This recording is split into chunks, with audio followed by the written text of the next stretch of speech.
Fire.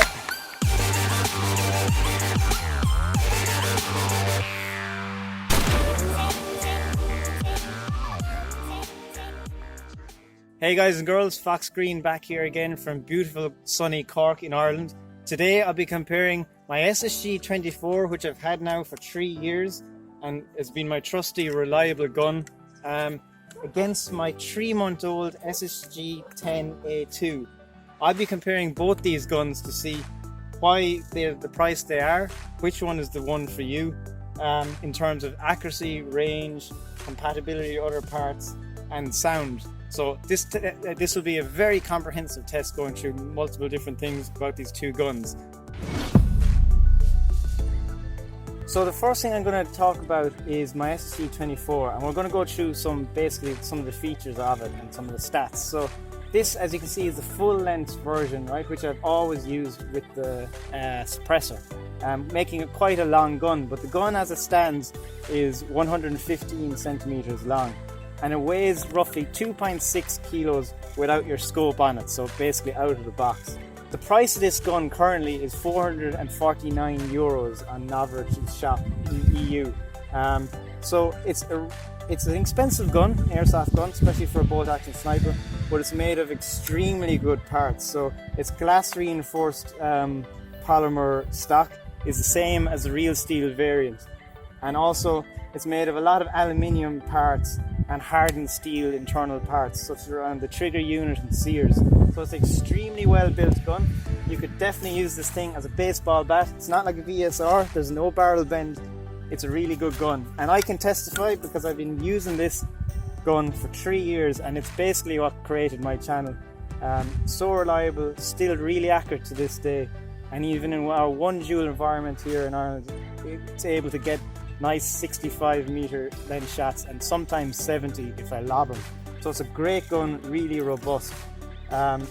Then moving on to the SSG10. So the SSG10, to go through some of the stats in this. Currently this is the A2 version, which is exactly the same as the A1 version internally, but externally you've got a different stock. So this stock on this gun is Maple Leaf MLC S1 stock. Again, it's glass reinforced polymer, so it's like the real steel variant.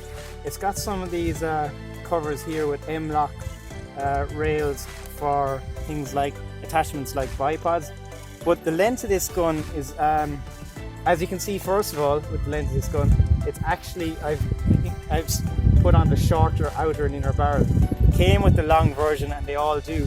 But with the long barrel on it, it comes in around 109 centimeters in total length. So it's a bit shorter than SSG24 out of the box. The weight, however, with this stock, the A2 stock, is 2.9 kilograms. So SSG is 2.6, this is 2.9.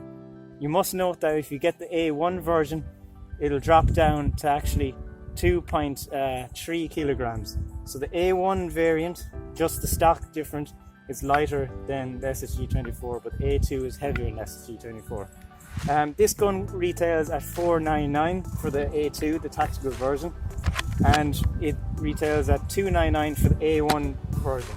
Now, one thing you can't see here between the two guns, because this is camoed up, and I'm sorry I didn't remove it for the video, but I think everyone knows what the SSG24 looks like. We've all seen pictures of it. But the biggest factor is that the spiral barrel that comes on SSG24 is a matte finish, whereas as you can see in the SSG10, it's not at all. It's very, very shiny, and that means basically that, well, it does give away your position a bit more, but then again, the gun is all black, so it's not like it's camo in the first place. One thing I hate about my SSG24 when I bought it is I've actually quite small hands, but this area here, this stock is very wide, very, very wide, right? Whereas the SSG's body up here is very narrow. So I didn't like how wide this was back here. It just didn't feel natural. However, I really do, and there's no stippling on this when you take off this camo tape. It's very smooth, but in the A2 variant there's stippling around the handguard, and also you can see here that this is very narrow, so it fits very nicely into my hand. But this area up here is really wide, But funny enough, that seems to work a bit better. I prefer that combination. So as you can see, the SSG24 stock is adjustable here for length. Quite a bit actually, you can gain quite a bit of length. But when you've got the A2 version, you've got so much more adjustability. So you can, your cheek rest here can be moved up and down. This can be moved in and out. And it also has a point here, this can slide off, and you can get a monopod for holding the gun on the ground for long durations.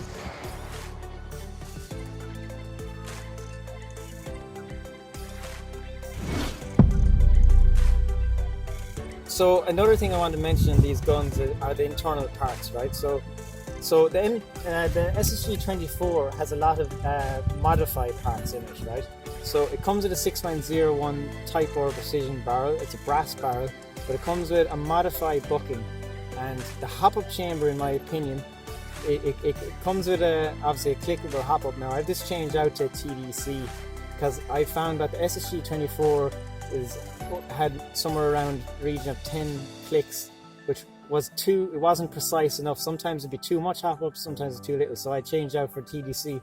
However, in the SSG10, in both variants, we have a hop-up arm again, but it's got 20 clicks, so it's much more finer adjustment. The hop arm here for clicking is very small, and it's very hard to adjust when you've got gloves in the field, whereas the one that came originally with the SSG24 was a lot longer and a lot easier to adjust on the field, especially wearing gloves. So there's a lot of internal modified parts, which are a good company in SSG24, but in this, the SSG10, we've got a lot of maple leaf parts, and the inner barrel is a maple leaf barrel, 6.01 precision brass barrel at an Autobot 60 degree. That's the yellow bucking for those of you who are familiar. Comes as standard with this, but very nicely, it's got a great air seal. It's got two basically rings around the front and back of that hop-up nub, sealing it really well. Typically when you buy an Autobot in the shop, you only get one of those metal rings.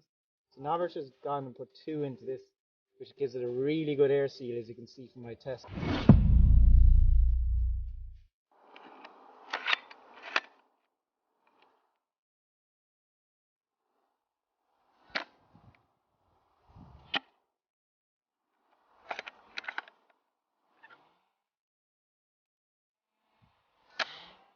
So another big thing about SSG24 that, I suppose, given the price difference, which is about €50, is that this comes with a 25-year lifetime warranty. Now, nothing like this has ever been done in airsoft history before. This is exceptional. It's built to handle an M220 spring, which is roughly in the region of 700 FPS with a 0.2 gram BB. That's an insane strength, and that's something I personally would like to play with. But this SSG24 is built for an M190, so that's what it's made to handle. These guns boast that they can both handle that, no problem. And of course, if you're running an M220 in this and something breaks, that 25-year warranty will cover any spare parts or issues with the gun. Now, another item which I really like on my SSG24, which in my opinion is better, is the mag. So you can see the mag release here. It's a very nice click with gloves, and it's a very solid mag. Again, see-through. Now this mag holds somewhere in the region of 28 rounds, but when you click in, you really know audibly that's clicked in, and it will not fall out. One thing I didn't like on SSG10 is the mag, right? As you can see in this, a little touch of this button will eject the mag, which is nice, so that's good to get it out in the field. Not like a real VSR, which is actually very hard to get out. But the mags don't give you a satisfying, it just feels like they're just going to fall out, in my opinion. Now, it's not happened to me on the field, but I just noticed that it was something that just didn't seem great. Now, again, this is very clear. It's clearer than the SSG24, but again, it holds 28 rounds. The SSG10 then is meant to be compatible with VSR, Tokamori VSR. Now, I have heard that some things aren't compatible, but a lot of the components certainly are. The next big point I want to mention is on the triggers of the two guns. So the SSG24 comes with a two-stage trigger. which has a bit of give, which can be adjusted between less or more give between each shot, two-stage trigger. But the SSG10, the trigger and trigger box has very little. One thing to note, it has been designed with bull triggers in mind. They've designed this trigger especially for the SSG10 with Novritsch. So this is a very, very impressive trigger, right? So when you pull the trigger, the sear drops completely vertically, meaning the gun can actually squeeze 10% more power out of the spring, because the spring is able to be compressed a little bit more. There's very little moving parts. There's 2 moving parts in the trigger. Now that comes with its drawbacks. It means the trigger cannot be adjusted for pull. But the trigger in this, as you've seen earlier, actually doesn't have a 2-stage. It's a 1-stage trigger. But it's extremely crisp. There is no wobble on that trigger. That trigger doesn't move, not even half a millimeter.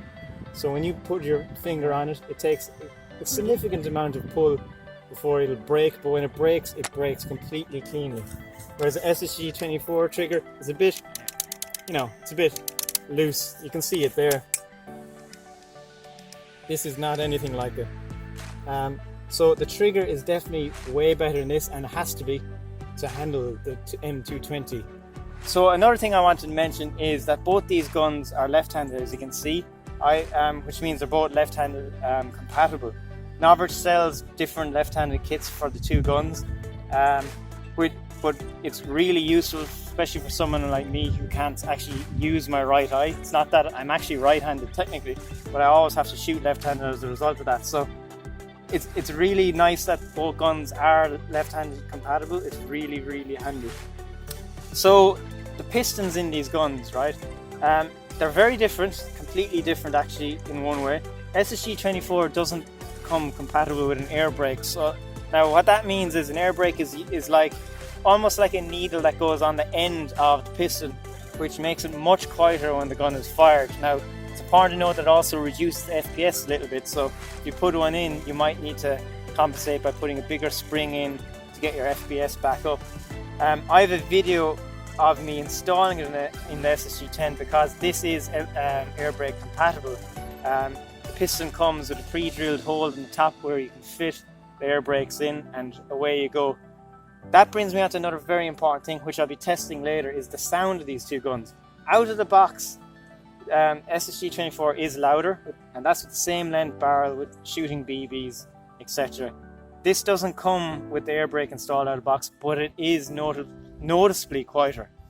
With the air brake in, it's a different beast altogether. It's way quieter, but it's still important to note that it's still not as quiet as the stock Tokyo Marui VSR.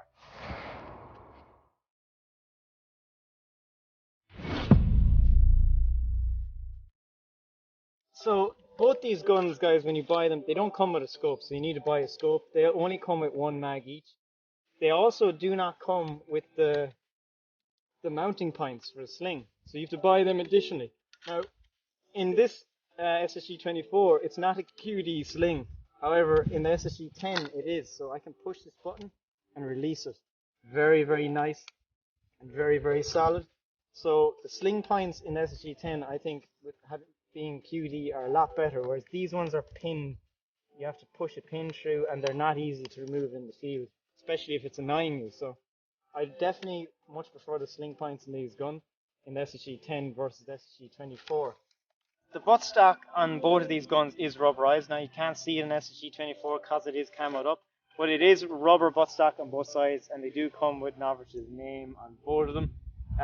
Both guns come with their individual serial number and their markings on here. Again, this is covered up so you can't see it.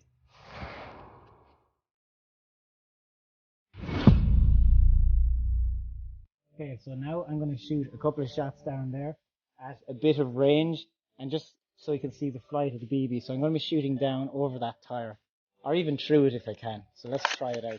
This is the SSG24 up first. So I just went up over the top. Now we're going straighter. I'm just canting my gun to. So that's through the center of the tires. So now let's try the SSG10. So now I'm going to try the SSG10, and I'm going to aim right through the center of that tire down there. just a little bit low, through the tire, through the tire, just a little bit to the left, just a bit to the left because of the wind. I'm going to cant it slightly to the right, through the tire, through the tire, through the tire. So that's all off-handed shooting. So as you can see, at 40 meters, I think this gun is coming out on top. But bear in mind, this is brand new. SSG24 isn't. It's 3 years old. It probably needs a few parts at this stage. But this gun is performing extremely consistently. You cannot doubt it. Okay, so now we're on the range just to test how both these guns group. So for this test, I'm going to be aiming at the center of the target. And we're going to see, it doesn't matter where they group on the target, but as long as the group is close together, that's the key. I'll be aiming for the very center little crosshair in the circle. So what I'll be using is 0.32 gram BBs. There's zero wind today. We're in a shaded area, so wind is not going to be a factor. I use these 2.32 gram BLS BBs. In my opinion, they're so perfect, and good BBs matter so much when you're airsoft sniping. So we're going to put 5 rounds on the target with SSG24 first, and we'll see how it groups. So I'm going to take my time here.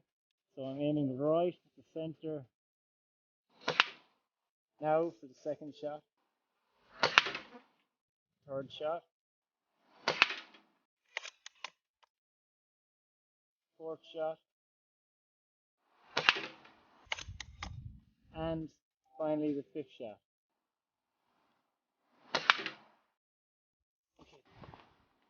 So as you can see, those shots are all within kind of, a hand-sized target or a little bit smaller. So that's actually not a great grouping. Now, I had a little bit of difficulty with my hop-up for the first time, because when I was filming earlier, I twisted my TDC and I think I threw it off a bit.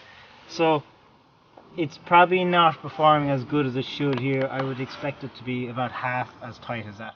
But nevertheless, let's go on to the SSG10 and try that out and compare it. 0.3 gram BLS BBs. And there we go. So let's see how this groups when I aim for that center point at each shot. So, okay. First shot.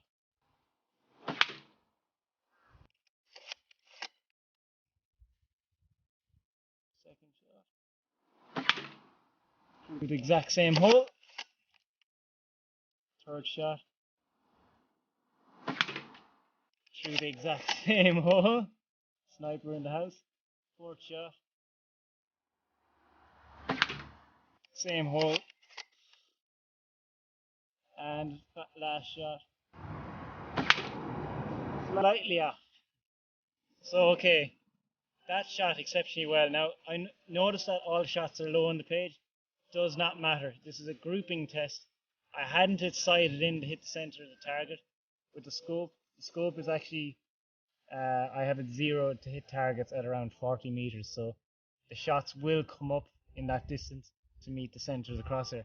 So because this is so much closer, that's why it's shooting low on the page. But the grouping there was insane. Like 10 meters, they all went through the same hole, bar the last shot, which is just slightly to the side of it.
So guys, to conclude, overall, I think I would go the extra mile for the SSG10.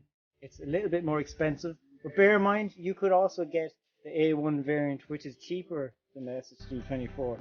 This gun is rated, it's for higher power rates, it's got 25-year lifetime guarantee, and also, as you can see, it performs exceptionally well, consistently wise. So if I had my time back, or if I had to decide like you guys have to, I'd be going with the SSG10 versus the SSG24. And get it in the A1 or the A2 version, doesn't matter. A2 is way more expensive than A1, but the internals are exactly the same in both guns. Overall, you can't go wrong with either gun. That's the big takeaway here. This is quieter though, and it seems to perform a lot better. Better parts. This one is lighter. Parts aren't as good, but it still performs exceptionally well out of the box. So if you enjoyed this video, please leave a like, a comment.